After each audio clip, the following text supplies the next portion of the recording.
Hello everyone, welcome to Barça News. It is March 1st, 2026, and Xavi Hernandez is currently being called a traitor. Yes, you heard that right, a traitor. Also, Marc Siria, the Barcelona presidential candidate, could be facing legal trouble. And finally, Barcelona have finalized the signing of another young and promising player. We have a lot to discuss, so let's begin.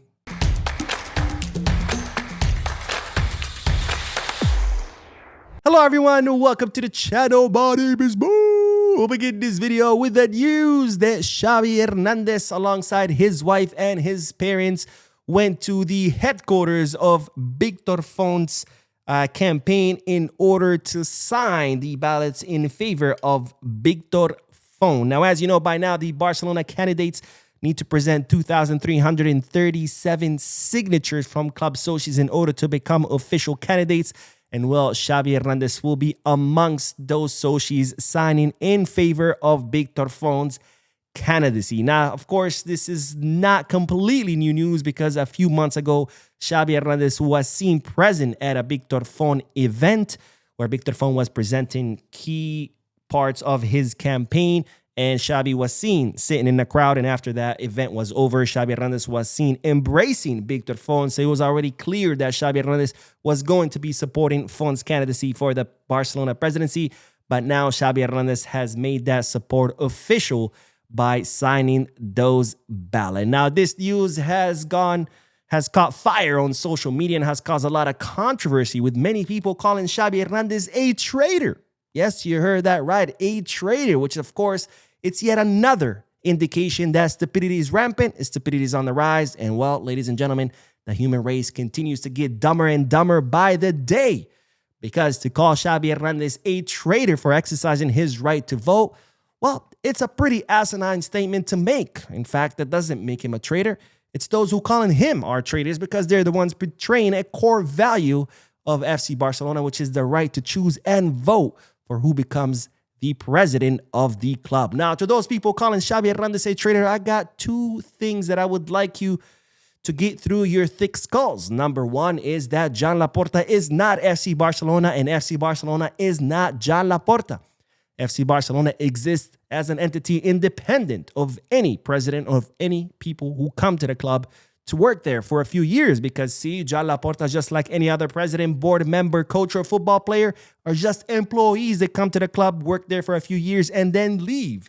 And the club has existed way before Joan Laporta, and it will continue to exist way after Joan Laporta is long and gone. So no, the club is not Laporta, and Laporta is not the club. And choosing another candidate that's not Laporta does not make you a traitor to the club. It simply means that, well, you're a soci with the right to vote and choose who you want to become the next president. Now, the second thing I want these people to understand is that más que un club, or more than a club, doesn't just mean that Barcelona is a club owned by its socios. It also means that, well, these socios get to decide who is their president every 5 years. And that, to me, is a beautiful thing. That's something that all Barcelona fans should be proud of. And again, a socio like Xavi Hernandez choosing to exercise that right given to him by the club, does not make him a traitor. If anything, it makes him more of a culé because he wants to be engaged and active in these elections.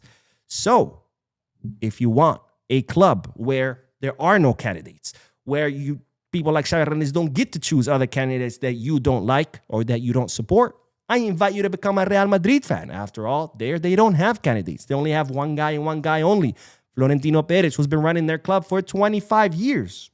So there, you won't have to worry about people like Xavi Hernandez choosing someone else. Now, if you don't want to be a Real Madrid fan, you want to remain a Barcelona fan, well, in that case, I invite you to get your head out of your ass, because spring is right around the corner. And would you rather smell the flowers rather than smell your own shit? I don't know. That's just my 2 cents. Anyways, speaking of the election, let's move on to the next bit of news, because these were the scenes at the Spotify Camp Nou where Marc Siria's campaign, I should say, painted the following graffiti supporting Siria's campaign on one of the barricades surrounding the Spotify Camp Nou, because after all, it is a construction site. And well, the club was not pleased with this because you're not supposed to use the club facilities to promote your own campaign. So the club immediately painted over any signs or symbols relating or connecting the graffiti to Siria's campaign, but they left the rest of the graffiti. And then Barcelona referred this case to its legal department to see whether there's any legal action, fines, or any kind of punishment that Marc Siria could be facing as a result of this action. Siria, bro, what the hell were you thinking? You could have put your signs anywhere in the city. You put them right there on the Camp Nou. Anyways, let's move on to the next bit of news, because as I mentioned earlier in this video, the candidates are supposed to turn in 2,337 signatures in order to become official candidates. And well, the deadline for that is tomorrow, and the club have released a schedule that these candidates are supposed to turn in their signatures by, and the schedule has been determined by alphabetical order, with Marc Siria. His deadline is 4 p.m. So 4 p.m. he's supposed to go to the offices and turn in those signatures, required signatures. Victor Font, 5 p.m. Daniel Juan, who apparently is a Peñista, who's also running for presidency, 6 p.m.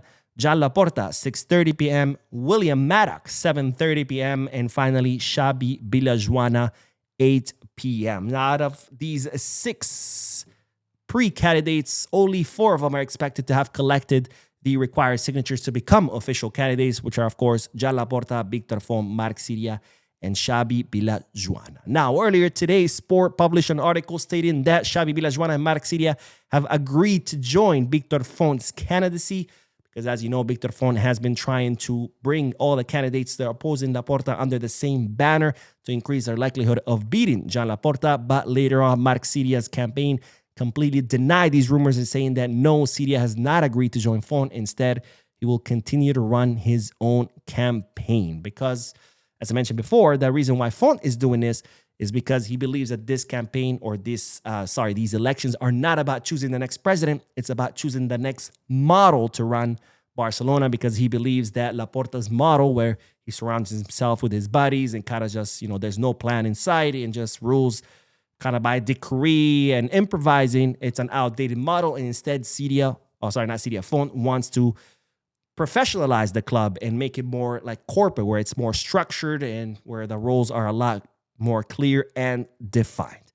Now, let's end today's video with some great news, because, ladies and gentlemen, Barcelona have signed yet another young, promising player whose name is Alex Gonzalez. Now, Alex Gonzalez is a 19-year-old left winger who Barcelona just signed from CF Dam, and he will be joining the Juvenil A, where it's reported that Barcelona have paid a symbolic fee for the signing of this player. We don't know how much, but symbolic, it's probably not, way below the €1 million mark. Now, Alex Gonzalez has so far scored 12 goals in 22 matches, and he is described as a speedy, direct, and fearless left winger whose explosiveness in the last few meters makes him difficult to contain, especially in 1v1 situations. So Alex Gonzalez will join the likes of AJ Tavares in Barcelona's under-19 team, or the Juvenil A. And of course, we also signed Hamza Abdelkarib, Juventus Leonstein, and Patricio Pacifico for Barça Athletic B. And all these signings are part of Barcelona's efforts to identify young and up-and-coming talent and sign them on the low, and then, transform them into world-class players, rather than have to pay 150 million euros for these world-class players. Anyways, that is all, ladies and gentlemen. I will be uploading another video, so stay tuned to the channel. Don't forget to hit the like button, subscribe to the channel, drop a comment, and as always, Peace, Barça.